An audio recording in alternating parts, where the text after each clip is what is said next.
Thanks for coming, John. Thanks for coming out to Crow Shield Lodge. Our journey, it's been fun. It's been exciting. It was a bit scary at the beginning because I didn't know who you were. You know, I was in 2010.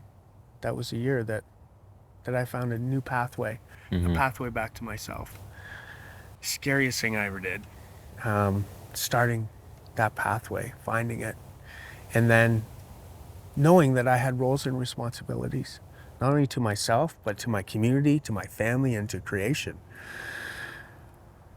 So I mustered up all my strength and I went into 174 King. And it was very interesting. You know, when I rolled in there the first day, there was a police car, there was a coroner, somebody passed away, and I knew the guy. So I'm thinking, am I making the right choice? You know, I'm facing that fear. And regardless of what happened, I still took that step. And it was the beginning of a new way of thinking, a new way of living, a new way of being. Because before that, John, I was just surviving. I was on the streets, homeless for 8 years, broken marriage, you know, abandoned my children, just consumed with shame, guilt. When I went into 174 King, you know, after about 3 months of doing the work, sitting there, trying my best to stay awake during all of these classes and these courses. But then a light bulb went off and I started connecting things. And it started really making sense because I was invested and I wanted to give this the best kick that I had. And then I remember seeing you. Clarence, just a sec. So 174 doesn't mean a lot to most folks. Right. And one of the things I've heard you say many a times is you said, so 174 is an addiction center. You said, I didn't have an addiction problem. Right. You had a living problem. Yeah. And I think that's a profound statement that I think has been really helpful for people to hear. Right. Yes, it's you know, drugs and alcohol helped me cope with life. Right. You know, my life was so bad at that time because because of everything I experienced. You know, being in the system, being foster child, you know, abuse, all of this stuff. And I got to explore that at 174 King, that treatment center, which is an amazing place. Been around for years, helped many, many people. But I do remember the first time I heard about you. You know, they said, the big guy's coming over.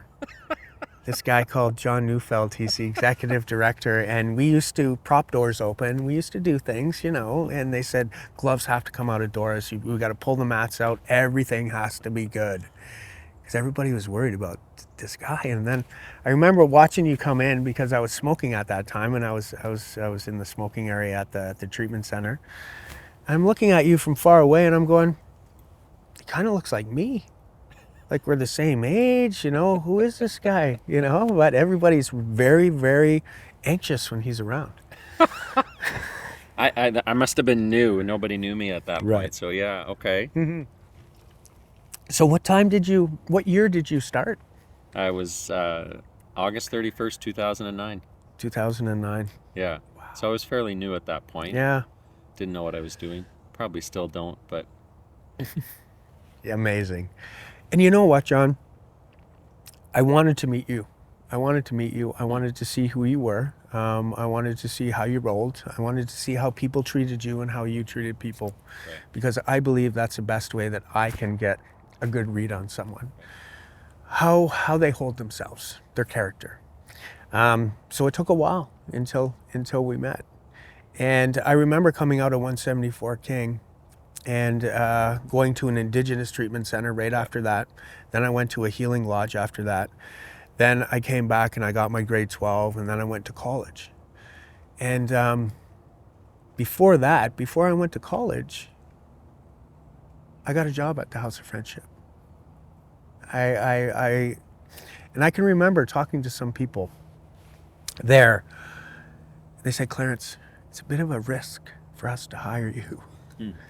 Because normally we don't take people out of a treatment center and bring them in here, because we know that that can be a slippery slope Yeah. when we invest in individuals like that. Saying that, it was one of the best beginnings of my life that I ever had, because I started to find purpose, meaning, and direction in my life, and I did it through the House of Friendship. Well, and the flip side of that story is I had a few people come to me and they were like, "Oh, there's this amazing guy Clarence, and he's gone through quite a journey, and he's thinking of serving here." And and I remember saying to one of the managers, I said, "Well, if he's so wonderful, why aren't we hiring him?" Mm-hmm. And and then shortly after, I found out you joined us, and that really began this journey. It did. It did. And I guess I have to thank Christine Stevanis Yep. for doing that, She because believed in you. She saw something in you, and yeah. And I always, and that makes me feel good, because for such a long time in my life, John, until that moment, until I went into 174, I didn't believe in myself. hmm, And it's very strange when you hear that people believe in you. right, But I will always say that 174 King gave me the foundation of sobriety to move on to other things, and bigger things and greater things. I remember when I got that part-time job working with the House of Friendship, I also had an opportunity to go to college. But I didn't want to lose my job or jeopardize my job. right. So I remember going in and have a conversation. And the House of Friendship worked with me. It was amazing. They supported me during those 2 years that I had to go to an education center outside of London, Ontario. Right. Yeah, through AEI, Anishinaabe Education Institute. Right. It was amazing that I had that opportunity, that they supported me, they believed in me, they walked with me. And then I was fortunate enough to serve at the House of Friendship for, I think, 6.5 years. And I think during that time, correct me if I'm wrong, but as you were kind of also reclaiming your indigenous roots and Mm-hmm. learning the teachings, like stuff that you had been completely disconnected with, um, you kind of invited us into that, right? I remember, you would sit with the housing team and you would do smudging, and as you were learning your songs and you were learning that, you kind of invited us in, which, for those of us who were part of that, that was an incredible gift. Mm-hmm. Like, because you were on your own journey and you took us with you, and that also began sort of a bit of a process for us at House of Friendship to learn and to see things differently. Right. It was amazing. It was amazing to share those gifts, to be able to find my voice. Right. Because I remember at 174, they said, Clarence, find your voice, use it. You have a story, start sharing it. Nobody knows your story better than you do. But it was amazing to finally find my voice, to get realigned, and then to start having that confidence and that esteem that I never had. Right. Because yeah, it was just never there. It was just never there. I never went by the name Clarence. I always went by the name Michael. I was always hiding in the back. I was always picked last. There was all of these psychological Right. things that just went along with that. But I do remember the opportunities that I had serving with the House of Friendship. It just led me to other opportunities. A couple of memories I have from those times. One, and I'm not the only one that you gave this gift to. There's a number of us at House Friendship who've had this experience. Is you were generous enough to kind of do like a walk with us in downtown, Right. and just kind of orient us a bit, show us some places. But you know, every time we would walk with you, we felt like we were walking with this big celebrity because everyone on the street knew you. You had these relationships, you had trust, and I remember, I think the individuals there looked up to you because you were kind of a bit of a sign of hope, right? Right.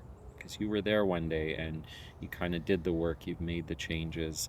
Um, so yeah, that stood out during that time to me. And then yeah, you became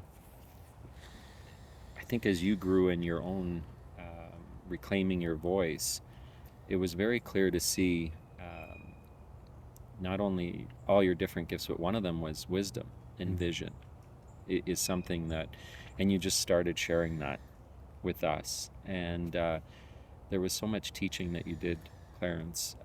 For I can speak to what the teaching you did for me personally, but so many of us at House of Friendship. And so it was just interesting to see how this was kind of this mutual process. You're saying about you're finding your voice. House of Friendship give you this space, vice versa. Mm-hmm. You were giving us voice and wisdom and vision that we didn't have before. I remember having conversations with some leaders at the House of Friendship, and they said, Clarence, you're taking us outside of our comfort zone. You are taking us outside of our comfort zone, which is good, but it's a bit scary because we've never been here before. And I can't thank the partnership and the journey that we had with post-treatment housing. Yeah. Finding that gap from me going into treatment, knowing that there was nothing to help those individuals. And then went on that, banging on doors, asking people to sit with me, asking them for support letters, not knowing them, sitting with these leaders, just asking them, hey, do you have half an hour so we can have a chat? And they're there. The door almost got closed on me a couple times, but from doing that, I was networking and I didn't even know it. I was starting to build these really awesome relationships. And that's what I always took time to network. I always took time to network because I watched other leaders in our community. I'd be at functions, I'd see how they'd be working the room, I'd see how people would be interacting with them. And it was teaching me something that would be very beneficial in the future that I had no idea about. Because now, today, I'm using all of those connections. So it's interesting to hear you say that, because I just thought you were just a natural, like it just came naturally to you, a gift, but you're saying it's actually a skill that you developed and grew. I still remember when you came into my office with your vision for the post-treatment houses and brought the circle.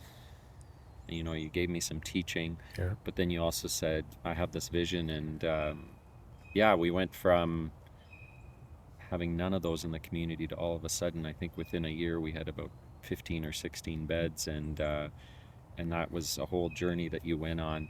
And then I forget how much after that you came into my office again, and I said, Clarence, I can't keep up with your visions. Like we're still working on the first one. We haven't even figured that one out. Right. And you were like, yeah, but I have a vision for this. And that's when it, I'm not surprised we're sitting here today in this beautiful setting, and we're Crow Shield Lodges today. Right. Of course it would be. You've got the gift of connecting with people in a very real, authentic way, and you have this vision. And it's just been a gift to watch Crow Shield Lodge kind of grow. And you're now on second site. You've got larger visions, and people are coming around you because they sense who you are, and that this isn't about Clarence. No. This is about, like you said, bringing us back to the land. You said it earlier, we haven't been kind to Mother Earth, and we're seeing it all around us right now. Yeah. And to bring us together, Indigenous, non-Indigenous, we need to do that. We do, John. We do. Can I want to backtrack just a little bit. Yeah. Where you and I had a conversation about risk. Because I had an opportunity to leave the House of Friendship, and I was torn. I didn't know what to do. Right. So what did I do? We already had a relationship. We had a trusting relationship. I could trust you. I listened to you. You came to me at certain times, and I came to you. And I remember sitting in your office and talking about, I had this opportunity to move on to another organization, but I was scared. Right. And it was risk. And then you told me that you shared some stories about you, personal stuff, but then you also shared that some of the best things were built on risk. And thank you for that. Because by doing that, John, I was able to step outside of my comfort zone, scare the crap out of myself. Mm-hmm. But I was also able to realize that it was attainable, could be done, and then it just have to work on sustainable, right? The magic word. The magic word. Clarence, since we're reminiscing about memories, I don't remember the year this was, but it was a few years into our journey, and you and I were sitting side by side at this large community event. I think it was the Kitchener-Waterloo Community Foundation at the time was hosting, and I think you were speaking and I was speaking. And then I think I at one point turned to you and I said, how did we get here? Like, you shared your personal journey of homelessness and addiction and all these challenges. And here you and I were sitting in front of hundreds of people together as colleagues. Right. Do you remember what you said to me? No, I don't, John. It's good. I'm glad you don't remember everything either as we get older. I've never forgotten it, and it's been so powerful for me. You looked at me and you said, the reason is because this community never gave up on me. There was always a place for me. Yeah. And that's hard sometimes, right? When we see kind of the state of things right now in a community and across North America, like you can lose hope. You can. Right? Yeah. And it's like, the problem seems to be getting bigger, and can we actually do this? And I always go back to your words, is you said, there were times where I was not fun to be around. I was very challenging and difficult, but the community never gave up on me. Yeah. There was always a place for me to come, and people would listen, provide a meal, provide shelter, and then you came to a point where you were ready to make that change, and anyways, that was one of the many powerful lessons you taught me, but I've never forgotten that. Yeah. Yeah, I always remember that this region, tolerated me. Tolerated me at my worst, but then they had open arms and they accepted me and they welcomed me back, when I was ready to come back as a helper. And that was it's an honor. Yeah. It's an honor, John, because I'm not from here. Mm-hmm. I never had a place. I never felt that I had a place, a home. Being in the system at a very young age, not growing up with my family,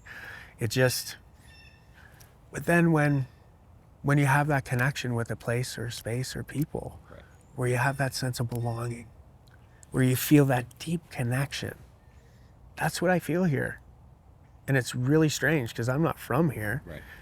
But I have a deep, deep sense of connection to Waterloo region, and this is where I've made a decision to invest my time. And I feel like you're helping Indigenous, non-Indigenous people to also find home and grounding. And I mean, we have so many individuals who, in today's context, feel lonely and don't feel like they have a home. Yeah. And I think of our Indigenous youth, children, young adults who have also been completely ripped apart from their traditions, their teachings, all that. And I feel like Crowshield Lodge is helping people find their way back. Mm-hmm. But I would say there's a lot of people lost in today's context. Yeah. That I feel like this is what you're helping people do in your own story. I think inviting people to do that. Mm.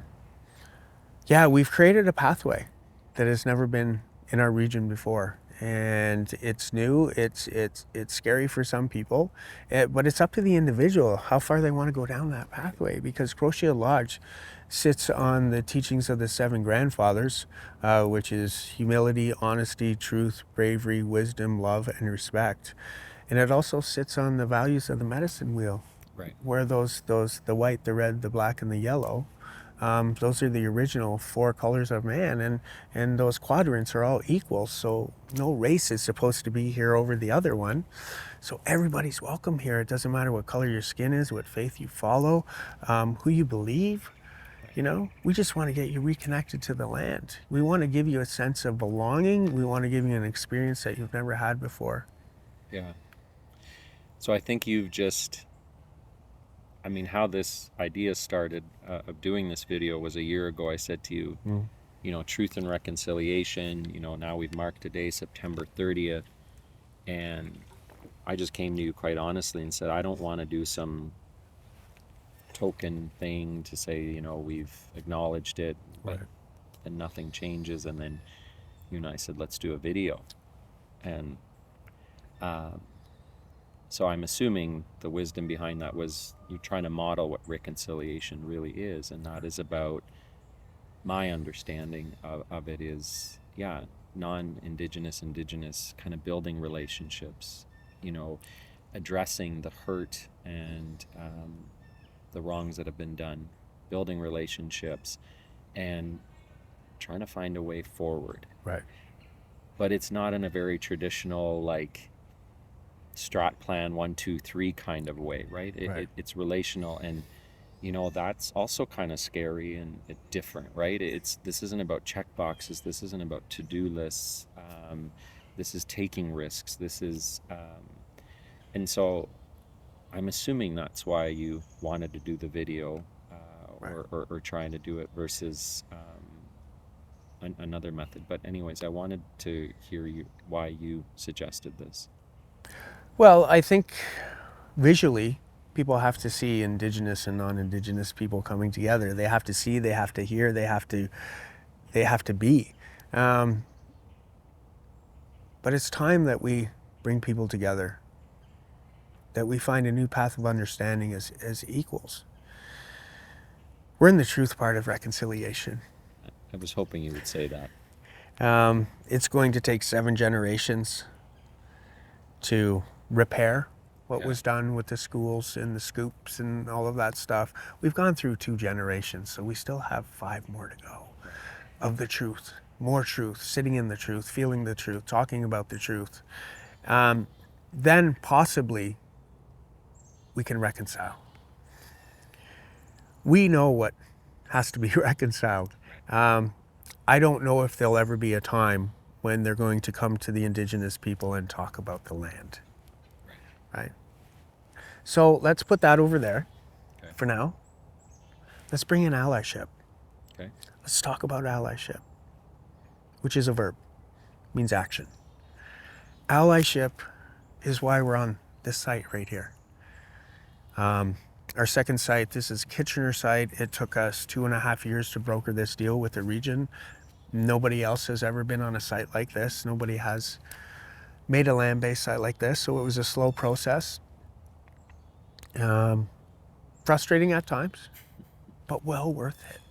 Because it wasn't for me. It was for us. It was for we. And our first site in New Hamburg with the Fannings. Beautiful people, amazing relationship. Just aligned very organically. The spirit led us. Allies too. They had land. They wanted to connect with Indigenous people and see how they could share it. Access to the land is our biggest barrier.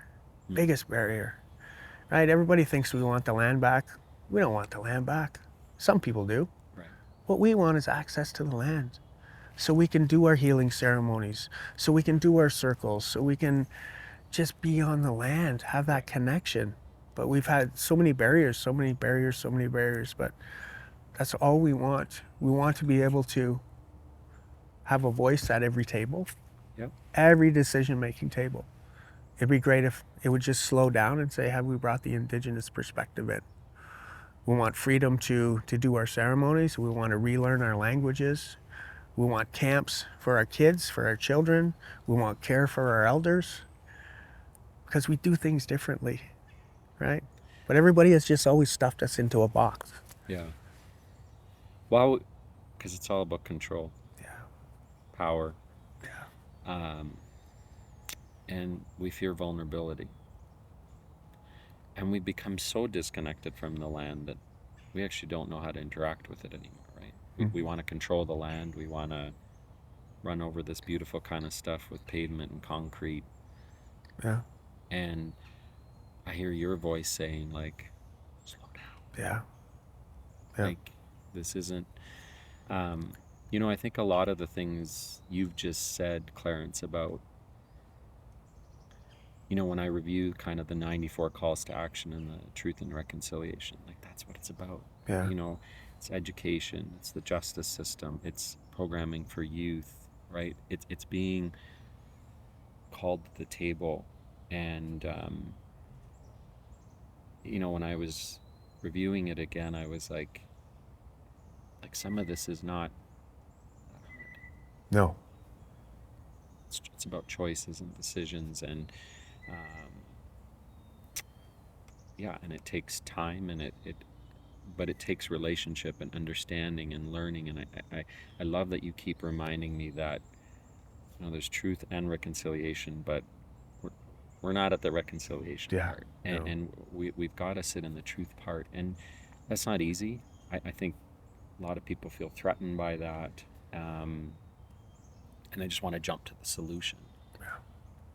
because it's uncomfortable to think about um, the implications of the scoop, the implication of residential schools, the implications that thousands of children have gone missing, right? Like, I just, I think there's just too much pain and trauma to sit in it. And even for those of us who haven't experienced it, I think it's like, okay, but how do we Mm-hmm. jump, right? And what I'm learning from you is to say, like, no, I think we have to sit in that. And I have to say, there's so many things I want to say thank you to you for. But, you wrote your life story. I don't know, it took you and Seth a good 7 years. You took Yeah. the you took the time to do it. Wow. What a journey. And sitting at your book launch was just one of the highlights for me of the last number of years, and just seeing the diversity of people you brought together. But I don't know if you realize what a profound impact your book has had on me. Mm. And you would think, like, I knew a lot of parts of your story, Right. and you had shared them with me over the years, but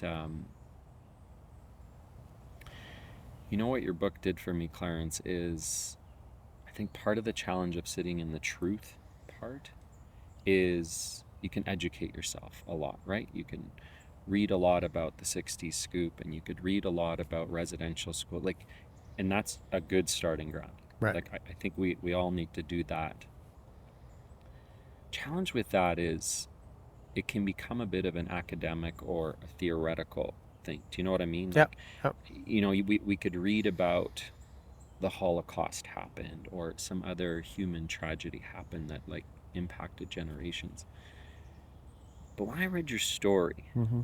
and I know you, like, I remember asking you, how does it feel to kind of release this? And you're like, oh my gosh, I want to vomit. Like, you were so nervous, and Yeah. yeah, because you vulnerably gave your story to the world. But by doing that, I think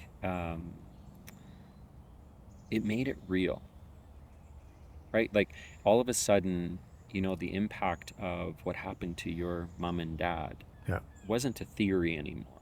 Yeah. It was real. It was in someone I cared about. And you shared kind of the implications of that for your life. Yeah. And in your book, you shared so many painful things that you experienced. And it was hard reading it because I was like, that didn't need to happen. Mm. Yeah. And yes, you have, um, you know, taken that story, and you've kind of done your work, and now your story is, you've given it as a gift to others, and you're making a difference. But I don't know, that's when that stuff became real for me, Clarence. Yeah. It went from theory to um, the atrocious things you had to go through, and your family had to go through, your Mm. daughters, right? Yeah. Yeah. And because of what was done to you and your ancestors, um, yeah, that was hard. But I think it takes time to let that truth seep in. Yeah. Yeah. And you shared about sitting with it. Well, we live it. Yeah. right? Like we live it. It doesn't shut off anytime. The trauma, the pain, the intergenerational dysfunction, it's just in us. And our stories don't start with us. They never start with us. People think that a story is about them, but it's not. It doesn't start with us. It starts with our ancestors. It starts with our parents, our grandmothers and grandfathers. And that's why as Indigenous people, we always acknowledge them. Right. We always say thank you. When we pray, our ancestors are always in the prayer. Our grandmothers and grandfathers are always acknowledged because it's the hardships and the prayers that they said is why we're here today. Yeah. And thank you for sharing that about the book. It was hard, John. Um, and once I released it, I had an elder tell me, Clarence, this book is amazing. More leaders should write books about themselves Mm. because it's all right there. There's no question. There's no doubt. You want to know who this individual is? Here's this book. Yeah. Right? Here's this book. Because then people know who I am. They know what I'm doing. I'm not from here, but I want to do some really good work here because it's time. At Crochet Lodge, we don't run Crochet Lodge. I oversee Crochet Lodge. It's run by the Spirit. We don't push things. We don't make them happen. You mentioned power and control before. Ran into some situations with power and control with non-Indigenous people. Saying that, we don't get stuck in the weeds. We don't spend a lot of time going nowhere. We step back and then we let our allies go in to talk to the non-Indigenous people. That's what we've had to do a bit because we can't get caught in the weeds. Because some people are there, John, some people aren't.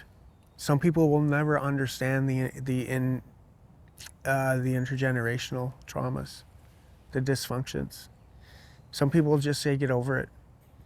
You know, that wasn't my generation, just get over it. And those are the people who are not thinking about their roles and responsibilities to creation. Yeah. You know, the past 200 years, we evolved pretty quick.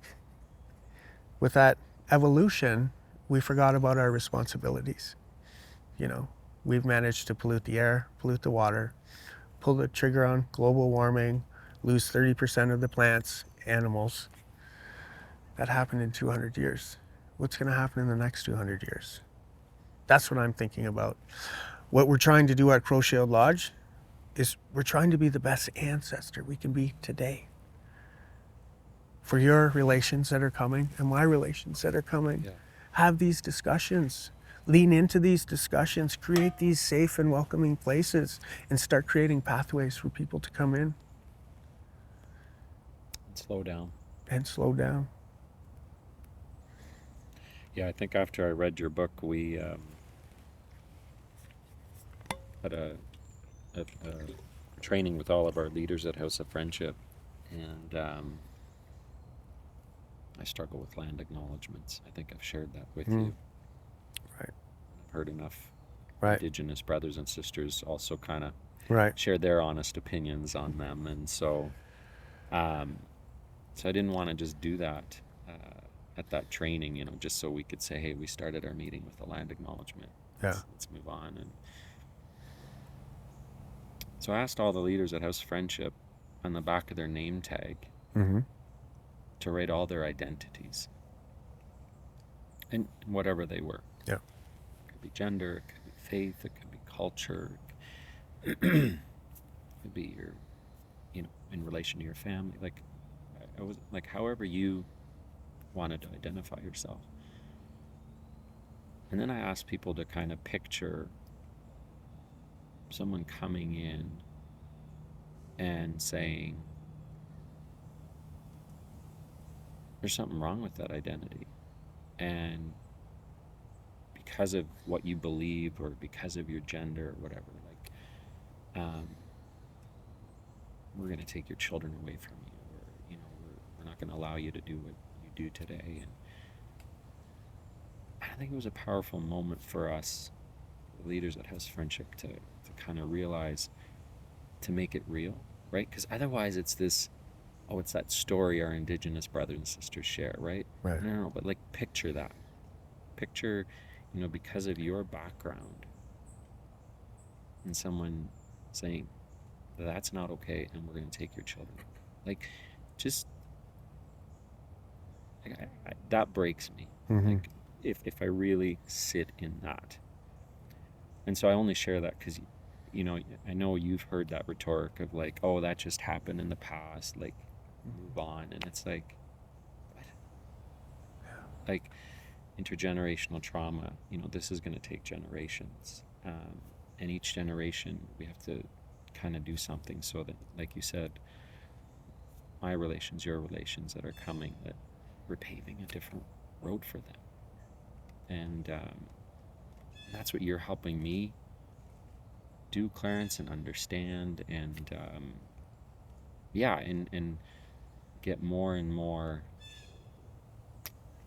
connected to the truth. Yeah. And it's not easy, but I think this is, again, one of your gifts, is that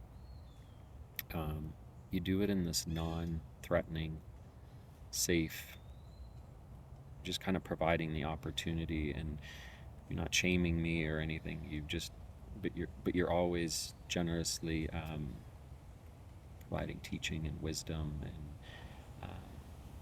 and so then it's at my peril not to listen or not to pay attention, right? And we've had a history of that as humans. I mean, there's plenty of stories in history where Indigenous folks said to Mother Earth, we got to stop, and we don't, and then there's a and so I just want to thank you for kind of the way you do this work. And you've always, I don't know if you've called yourself a bridge builder, but I feel like that's what you do. Thanks, John. You know what I'm trying to do? Just trying to do the right thing. I'm just trying to do the right thing. Right. Things that should have been done a while ago.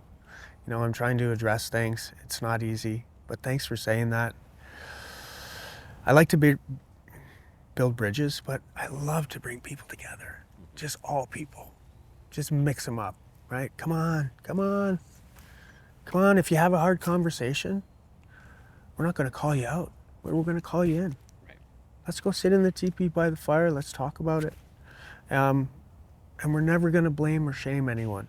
Yeah. But we're always going to talk about the truth. And that's what's good about Pro Shield Lodge. This is a time of opportunity.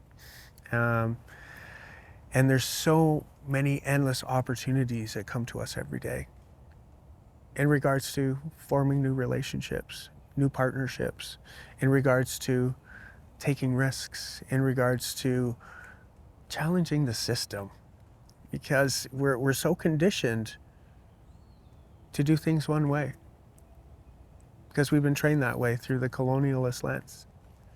There's different ways to do things, but it's risky. It's hard to change patterns. It's hard to change patterns, and I do not like change. From everything that I experienced growing up, I always felt like I was a victim of change. So when change happens, I got to slow down, got to sit in it, I got to feel it, and then I have to challenge it, embrace it. Yeah. I'm glad you said you also have to have the difficult conversations. Yeah. That's part of truth. Yeah. Truth isn't easy, and I think it was about a year ago, or whenever you just set this teepee up, and you brought me here, and maybe it was a couple years ago, but That was last year. Yeah, we had a difficult conversation. There were some things that were on your heart that, you felt hurt, and you were able to share that with me, and I was able to share with you what I was, where I was coming from, and we had that. Yeah. It was powerful. And I don't see a lot of that anymore in today's context, Clarence. I don't see the safety and trust to have the difficult conversations. Mm-hmm. It's a lot more about polarization. It's a lot more about shaming. It's a lot more about calling people out, and I'm not sure how that moves us forward. It doesn't, John. It's this social media thing is just getting out of control. You can do whatever you want on social media. Yeah. You can call somebody out. You don't have to have a conversation. You're not accountable. Yeah. You can blame and shame, and it's just how is that keeping any relationship alive? How is that beneficial to any side? But Well, it's so common now. yeah, I think it's what got us into this mess in the first place is the self-centeredness. Yeah. It's about, well, if I lash out, I actually don't change the dynamic, but I feel better temporarily. But it doesn't actually change anything. And so I think change only happens when you enter into deep relationships and with people who think different than you, see differently than you, and have that space. And I'm saddened because I think a lot of people don't have it, Right. and they lash out, and I feel bad because I think about, try to imagine my life. You and I have now been part of each other's lives like over a decade, close to 13, 14 years, and I can't imagine my life, Mm-hmm. like what my life would be without you in it. And the fun we've had together, the teachings we've had, the things we've been able to build together, like, and a lot of people, I think it's just too threatening. Oh well, they're way different than me, or they're going to call me out, or I'm going to say something stupid. Right. Well, that's part of the learning process, It is. right? Like, I've said lots of dumb things, and yeah, and so, but again, when we have the trust in the relationship, when we're learning about other people's background, our lives are so enriched. But it does require some risk and vulnerability, and it's not something we're conditioned to anymore, right? You're supposed to be able to control everything in life. That's the biggest lie. We're not in control. No. No. We challenge that. Yeah. We challenge masculinity. We challenge everything. Because we have to get vulnerable. Or you should. You need to. And I never say have or need, or I will never use that. It's just that we're conditioned to pack things up, stuff them down. You can only do that for so long. Well, Clarence, and that's kind of how I was, even in my first number of years serving here. Like, I don't see him, don't let him see his sweat. Make it look like you've got it all together, right? And we get these messages when we're in leadership too, right? Like, um, we're supposed to be strong. We've got to know what we're doing. And I've also shared this story a number of times. What you played such a pivotal role early on in my leadership. You were speaking somewhere. I remember sitting in the front row, I was listening to you. I think you were sharing the vision for the post-treatment houses. And I've heard you say this lots of times in the community, but that was the first time I heard you say it. And it was like, it's exactly what I needed to hear. And it changed me. And you said, it's okay to be broken. Yeah. We're all broken. But brokenness lets the light shine through. And Clarence, I know there was lots of other people there that day, but I felt like you were looking at me, and like that, like I needed to hear that day. And from that point on, I try to live into that. Mm-hmm. And it was such a relief. Not like, yeah, I'm broken. We're all broken. We're all messed up. We all need help. And that's okay. It's actually in acknowledging that and living in that vulnerability that we open ourselves up to Right. this. Right. And this relationship is what life is about. Yeah. It's not this. No. No. No, and to be broken is to be ordinary. There's so many people out there. And the thing that I like to talk about is, how does somebody who is broken become a leader? Yeah. Say more. It's through the help of a community. You can't do it on your own. You have to find those mentors. You have to find those teachers. You have to find that path. But you also have to do your own personal work at the same time. And you have to see if this is something that you want to do, because once you start on this journey, you can't really just shut her down, because you're doing it for the people. You're not doing it for yourself. Clarence, I want to push on this a bit. Okay? Because I'm guessing, well, maybe nobody will watch this video. And Okay. it's just been a fun conversation. All right. But let's just say, Put it in the archives. you and I get lucky, and there's some community leaders, maybe community leaders even right from our own community here that you and I serve with, watch this, and you and I meet with them, we chat with them, we listen to them, and there's a lot of brokenness in leaders right now. There's a lot of loneliness in leadership, and I think kind of what leaders have gone through in the last number of years in particular, and just in general these days, with so many different challenges and pressures, a lot of people don't even choose leadership. Right. And yeah, leaders aren't some like special, like you and I aren't that special, right? We've made certain choices, Yeah. and we've chosen to lead. Yeah, but I guess what words of wisdom would you share with either someone considering leadership or someone in leadership that's feeling like really broken right now, or losing hope, or feeling like the pressures of everything are just crashing down, and it's feeling like I don't know what to do. Yeah, what would you say? Take a break. Step back. Get back into nature. Go be around your peers. I think that's so important, to be around other leaders, have that connection with other leaders, like the trust, not Right. doing the dance and getting to know them, but, have that solid core of individuals where you can go to and you can say, well, this is what I'm experiencing. Have you ever experienced this before, or ran into a similar situation? But one of the biggest things is just stepping away, slowing it down, getting back out into nature. Because we have teachings that if anybody ever strays off that good path in life, we don't shun them, we don't put them in jail, we don't judge them or categorize them. What we do is we surround them as family and as in friends, and we take them back out to the land. Because the land has everything that we need to become realigned again as Indigenous people. All of our teachings, medicines, ceremonies, everything comes from the land. And non-Indigenous people are starting to see the benefits of actually being on the land. Disconnecting from that convenience, disconnecting from our phones.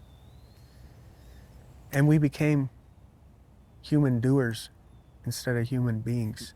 We forgot what it means to be.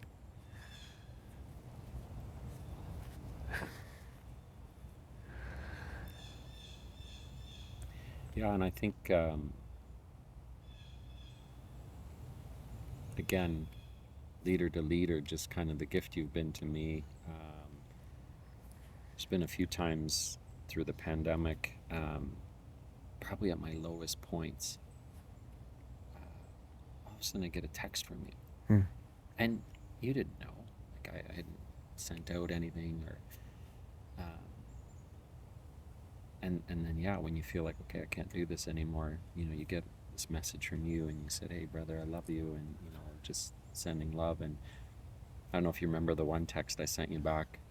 I was like, it made me really uncomfortable. I was a little bit eerie. I was like, whoa, like I'm doing really not well. Like, how did he know? And I think I texted you back and saying, like, do you have a direct line with Creator? Because I'm getting kind of wigged out here, like that you knew this. And yeah, I've really appreciated that. And I think we can do that for each other as leaders, right? Yeah. Like, because we can understand sort of the pressures and the burdens, and it's just a look, or it's just conversation, and we just kind of know, and that's been another one of the many gifts you've given me. So I want to say thank you for that encouragement, because the road is not straight. No. it goes and veers off, and you think you're going a certain direction, and all of a sudden Mm-hmm. you fall into the water and you're drowning a bit, and then you come and Yeah. pull me up, and maybe another time I do that. It's the dance. So And I want to thank you for introducing me to some pretty cool people, right? yeah, it is a gift to serve in this community. Yeah. We have a lot of beautiful leaders who I think are able to lean into their brokenness, but also say, this isn't about me. Mm-hmm. This is about the community. This is about, future generations and what we need to do for them. But we're human. Yeah.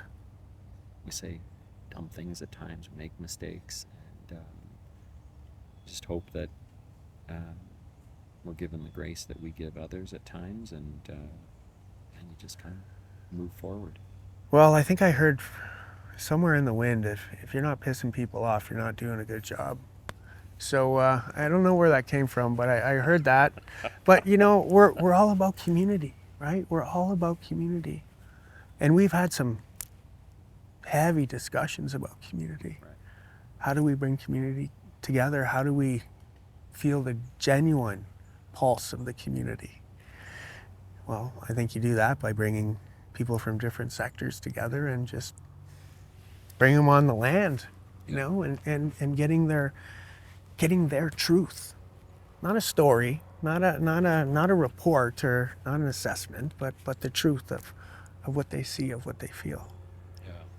And I've heard firsthand when we've had some of our teams come here, and um, people say after they've come here, there's something different in the team. Yeah. But again, there's something that can happen here in a way that can't happen in a little boardroom or whatever, Yeah. where it's all structured and planned, and Yeah. it changes. But again, you gotta be willing to take that risk. And so Clarence, again, thank you for what you've done for our colleagues. Thank you for, I think there's a partnership between Crow Shield and some of our addiction treatment programs. I think Yeah. we're going to have some of our participants come here and reconnect. So thank you for opening and creating those sort of opportunities. Yeah. You're welcome, John. The biggest thing about creating this was at the right time. Is it the right time to create something like this? Are we ready to create something like this? Is it going to be utilized? And the biggest concern that I've always had and we've always had is I hope that someday we'll be able to put a site like this in a public space. I don't know if we're there yet, but I know that people are thirsty. People are eager. People want to know how to help, but they don't know where to start, right? So just bringing people out to the land is a great beginning. Getting them reconnected, letting them see what we offer, giving them some basic teachings, because we always use the analogy of a ladder. We got to start everybody off at the bottom so that they have that foundational understanding. And what we're finding here, John, is that we're working with men and women who are grown adults, but we'll have to take them back to when they're 10, 11, 12 years old, because that's where all the dysfunction started, and that's when they stop growing and maturing. So we got to take them back there and slowly bring them up. It's a long journey. It is. We're just giving people what they need. Time, space, meeting them where they're at. Believing in them. Yes. Seeing something that they don't see in them. Yeah, lifting them up, giving them platforms to use their gifts. Because at Crow Shield Lodge, after somebody's with us for a while, we want to help them answer 3 very important questions. Those questions are, who am I? Why am I? And what is my purpose in life? And I think that's something that this work has taught me is it's yeah, it's nice to help others, but I don't feel true healing happens until someone can answer those three questions. And once you answer that third one, what happens is then you start giving back. Yeah. None of us ever want to be in a place where we're just receiving or we're constantly needing help. And there is a time in our lives where that needs to happen, and it's a longer time for those who've experienced atrocious trauma. Right. But for me, the circle of healing has not happened until someone can then give of themselves to someone else, right? And I mean, you're a living example of that. Crowshield Lodge is an example of that. But I think if you can't, yeah, I love that. If you can't answer those three questions, then I think there's still work to be done. Mm-hmm. Yeah. And we're on this journey, this healing journey for the rest of our lives, right? Yeah, it's, You know. and I think again, in honor of sort of Truth and Reconciliation Day, as people think about what that means, is I think those are wise words, right? This isn't one day, or this isn't just a to-do thing. Like, this is a way we need to live in harmony with each other, with the land, and there's a lot of work to be done. Mm-hmm. I like that, John. I like that. It's not just one day. Yeah. Right. But hopefully we can at least just pause or like slow it down. If that's even just the start. Then maybe we've accomplished something on September 30th. It's a special day. Clarence, what I could for so many other things, and I don't know how long people are willing to watch this video for, but is there any other sort of teachings, wisdom that you want to share, or I don't know if you have a closing, or yeah, I want to honor your time as well. There was when I was starting my journey, I was with my AA sponsor up by Burke's Falls. I did my 4th step, and then he says, "Hey, we have some time. Where do you want to go?" So North Bay and Callender wasn't that far. So we went and visited my great uncle, who was non-Indigenous, who was a sniper in the Second World War. My sponsor said to my great uncle Bert, he goes, "So Bert, if you could tell me anything that would help me and Clarence navigate life, it would be very beneficial to us. Just one thing. What would help?" I think Bert my uncle was like 87 years old. Oxygen on. He says, "If I can tell you guys anything," he says, "do the best in everything that you do. And creation will give its best back to you."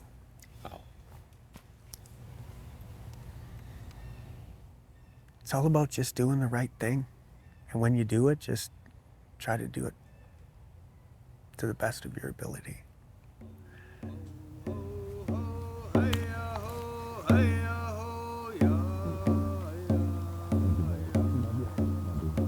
Appreciate it.